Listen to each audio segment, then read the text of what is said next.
Hey, Tuskegee, Pat Wallace reaching out to you from the digital bunker of Tuskegee Online.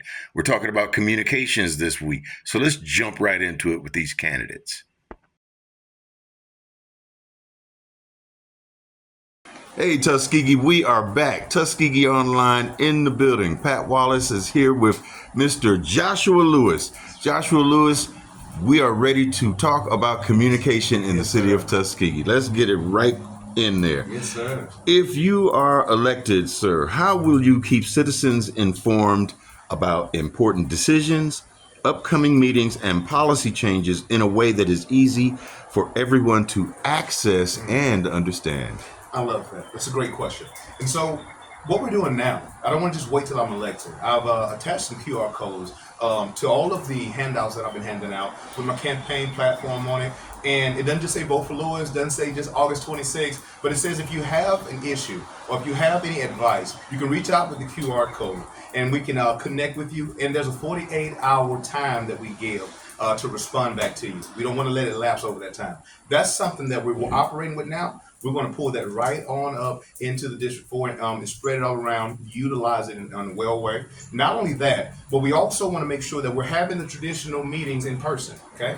Also, letting it be known that these virtual meetings will be accessed, but the being elected, hopefully myself, District 4 council person, will also make sure that we have a team, not just a team, but a workforce. What is it? Not just a workforce, Patrick. I'm looking for that word. Kind of like an ad hoc committee. Yeah. To be able to hold not just myself, but the other elected officials accountable. Okay. And so not only that, but the dissemination of information, they will make sure that we are highlighted and I know what is important to the constituents so that when policies change, when things happen, that y'all are informed immediately. I want to make sure that we have a testing app that we can, there's a few out there, but I'm hoping that the council and the mayor and those who are part of the then media team, because we definitely need our public relations department, headed up by somebody like Mr. Pat Wallace, okay, media, right? But what we need to do is we need to make sure that we have some kind of form of communication that when we have a policy change, we can text it out. It comes directly to your phone. It comes directly to your device. It comes directly to your email. And also, let's not forget that people still go into their mailboxes and pull out papers, okay? We want to make sure flyers still go out. Not everybody is going to be tech savvy, tech friendly. We want to also make sure people are educated in that too, that we learn because we're in a technological age and we're not going backwards, we're going forward. So not to run too long on that first question, but we want to put things in place that we're already utilizing now part of the campaign. Well, you already stepped into the second question, Yes. Which is how do you plan to create consistent two-way communication between your office and residents so that citizen feedback is not only heard but is acted upon? Let's go even deeper into that. With a part of those, we've decided on ad hoc committees until we can come back. And when I text it to him, he's going to edit it and put it in the video, right? But a part of those committees, we want those to have students in them. The everyday citizens in them, your mama, your uncles, your aunties, those who were previous council personnel too. And what they're going to do, they're going to be able to go out in the community periodically and host not just the quarterly or the periodic meetings we have with the District 4 council person and the rest of the community, but we want to have neighborhood meetings if we can.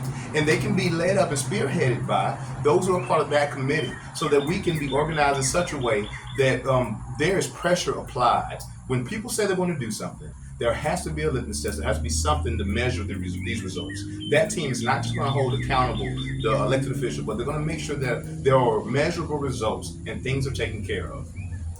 Great. Now, this last question is a little bit tougher. Yes, sir. And the residents are really concerned about this. In the past, many residents have felt that their elected officials only engage with the public during campaign season, and then they disappear from view after that.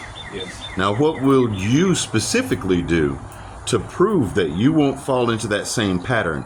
And how will citizens be able to hold you accountable if you do? Ooh, that's good. That's good. Well, I'm pushing for there to be some policies around ethics in place. And that those ethics are going to also hold us accountable to what we say, the plan of actions that we put out. And so I'm going to say this straight up. Even if that doesn't come into fruition, me as your council person, if I don't do what I say I'm going to do not vote me in the next round. We have to hold not just myself, but every mayor, council person accountable. In this form of government, you're going to have to need somebody. You're going to need someone who has a strong backbone, who stands up and gets the job done for real, right? And so there needs to be not just those systems in place that I've talked about earlier, but there has to be a way to say, you know what? If this person is not fitting the bill, let's not keep voting them in because we like them, all right? We got to push forward. So I think all of the other things, having those teams in place, having those systems electronically, having those meetings periodically, having the texting chain of communication as well, and having those assistants, but those who are working and serving along with the mayor and council to go out in the community and have those neighborly meetings as well. All of those are going to help to hold the citizens accountable.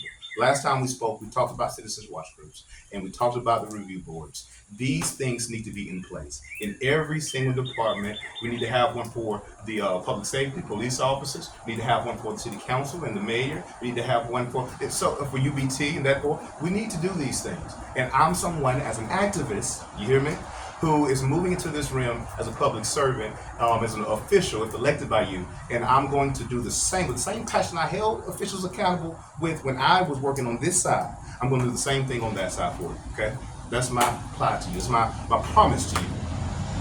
Thank you for spending some of your precious time with us, Mr. Lewis. Thank you, sir. This is your candidate for city council in the city of Tuskegee. That's right. Make sure that you are a part of the motion and a part of the movement. Be there to have your voice heard on August 26th. And make sure you stay tuned, share, and like this video, and we will see you in the next one. Subscribe to the channel. You know it.